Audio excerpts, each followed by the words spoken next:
இளையான்குடியில பிறந்த மாறநாயனார் பின்னால சிவபெருமானால 63 நாயன்மார்கள் ஒருவராகிறார். இவர் மிகச்சிறந்த நாயன்மாருங்க.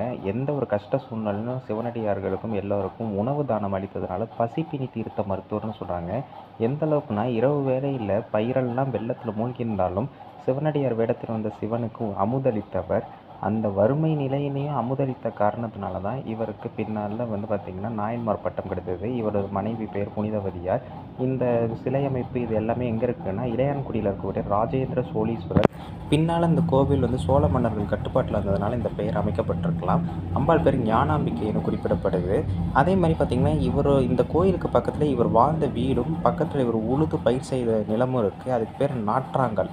அமுதுண்டு நாற்றாங்கல், முளைப்பாரி அமுதுண்டு நாற்றாங்கல்னு அந்த பகுதியை சொல்கிறாங்க. இன்றளவும் இவருடைய குரு பூஜை இன்னைக்கு ஆவணி மகத்தில் வருது. இவருடைய நினைவாக தண்டு கீழே தான் பிரசாதமாக கொடுக்கும்.